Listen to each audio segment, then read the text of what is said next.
श्री सतगुरु महाराज की जय। धर्मदास जी महाराज 14 करोड़ रुपये के मालिक थे, इसलिए उनको लोग धनी धर्मदास जी के नाम से जानते थे। वे जाति के बनिया थे और ठाकुरों की पूजा करते थे।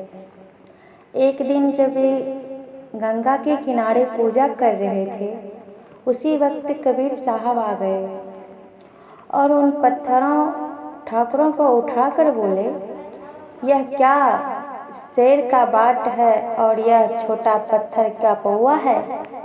क्या इन पत्थरों ने कभी खाया है अथवा कुछ बात की है? इतना कहकर वे अलोप हो गए। धर्मदास जी को इससे बड़ी चोट लगी। मन में विचारा कि बात तो सही है, इतने दिन पूजा करते हो गए पर कभी ठाकुर जी बोले नहीं हमसे और ना ही उनके प्रत्यक्ष दर्शन हुए।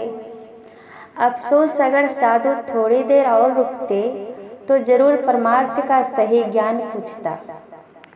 पत्नी ने कहा, आप चिंतित क्यों हैं? आपके पास करोड़ों रुपये हैं, वे साधु यज्ञ में अपने आप ही आ जाएंगे। गुड़ पर मक्खियाँ तो आती ही रहती हैं। धर्मदास जी ने कहा, कई यज्ञ करवाए मगर कबीर साहब नहीं मिले। आखिरी यज्ञ उन्होंने मथुरा में करवाया, किंतु उसमें भी कबीर साहब नहीं आए। इधर ज्यों-ज्यों धर्मदास जी यज्ञों पर रुपये खर्च करते गए, उनके दिल में कबीर साहब से मिलने की तरफ बढ़ती गई, मगर कबीर साहब नहीं आए। जब सारे रुपये यज्ञ में लगा दिए और कबीर साहब ना आए, तब बहुत निराश हुए। हार कर कहते हैं, रुपये भी गए, साधु भी नहीं मिले, अब घर जाकर क्या करना है? यहीं यमुना नदी में डूबकर मर जाऊंगा। सोचा, अगर आबादी के नज़दीक डूबकर मरूंगा तो लोग पकड़कर निकाल लेंगे। चलो कहीं दूर जाकर डूब मरूं। जब बस्ती से दूर गए तो आगे कबीर साहब बैठे थे। चरणों पर गिर पड़े, बोले, मैंने आपके लिए यह किया वह किया। कबीर साहब ने कहा, देखो धर्मदास, अगर मैं पहले आकर मिलता तो तू कहता कि यह साधु लालची है। तेरी स्त्री ने भी कहा था कि गुड़ पर मक्खियाँ आती रहती हैं, पर अब मैं तुम्हें वह चीज़ दूंगा जो कभी नष्ट नहीं होगी। आखिर कबीर साहब ने उसे नाम की दौलत से भरपूर कर दिया। फिर वे ही गरीब कबीर की गद्दी के उत्तराधिकारी बने और परम पद निर्वाण को प्राप्त किए। भारतवर्ष अवतारी पुरुषों की धरती है। संत भगवंत के अवतार होते रहते हैं। संत में एक संत धर्मदास जी महाराज हुए हैं। वे गृहस्थ संत थे। उनको पत्नी भी थी, वह बड़ी भोली भाली थी। जब धर्मदास जी महाराज ध्यान भजन करते तो पत्नी से किसी तरह की बाधा विघ्न नहीं होती। पत्नी भी पति के अनुकूल चलती थी। जो उघम से मिल जाता था उससे जीवन यापन करते थे। यदि कोई साधु महात्मा आ जाते तो उनका भी सत्कार करते थे। कभी कभी ऐसी भी नौबत आ जाती थी कि आय से अधिक भव्य हो जाता। उनके पास उस समय के सत्संग प्रेमी संत लोग आते रहते थे। जब कोई मेहमान या अभ्यागत आ जाते तो वे उनको सत्संग सुना दिया करते थे।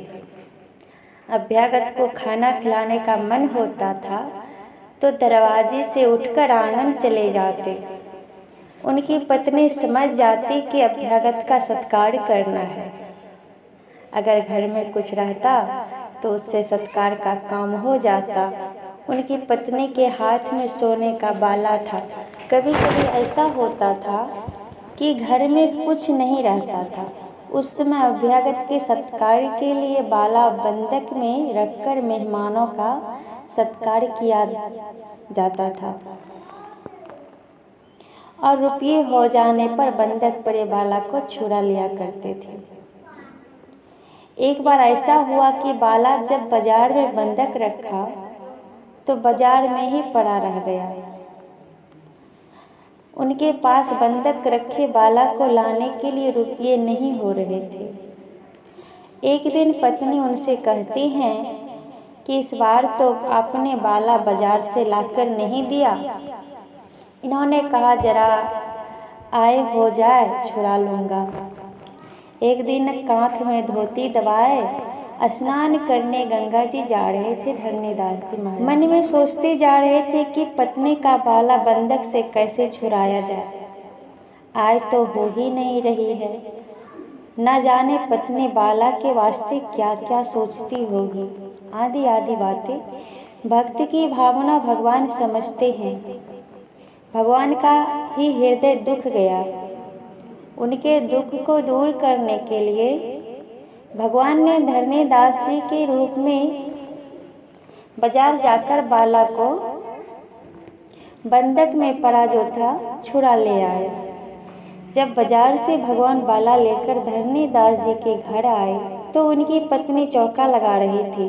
भगवान उनके निकट आकर कहते हैं, देखो तुम रोज बाला के लिए कहती थी, लो बाला।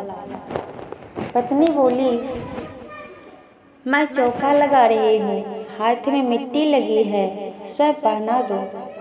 यह कहकर हाथ फैला देती है और भगवान उसे पहना देते हैं। बाला पहन ली और चौके का काम करती रही। भगवान चले गए। जब धरणीदास जी स्नान करके आते हैं तो उसकी नज़र बाला पर पड़ गई।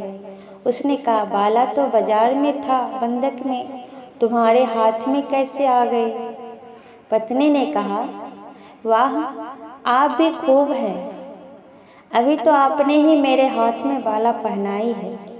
धरणीदास जी बोले, मैंने कब आपको बाला पहनाई? पत्नी बोली, आपने नहीं पहनाई, क्यों मुझे मूर्ख बना रहे हैं? धरणीदास जी आंख बंद करके देखने लगे। उन्होंने देखा कि भगवान ने बाला लाकर पहना दी है। वे बोल पड़े, तू धन्य है, तेरे हाथ में भगवान ने बाला पहना दी। उपयुक्त कहानी बताती है कि जो भगवान का भक्त होते हैं उनकी आवश्यकता की पूर्ति स्वयं भगवान कर देते हैं। इसलिए गोस्वामी तुलसीदास जी ने कहा, जेहि साधन हरि दरबहु जाने जन सो, हठि पहिराइये जाति विपत्ति जाल निस्दिन दुख, तेहि पथ अनुसरिये।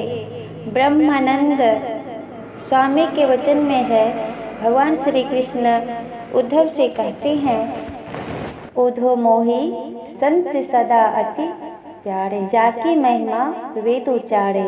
उद्धव मोहि संत सदा अति प्यारे। श्री सतगुरु महाराज की जय।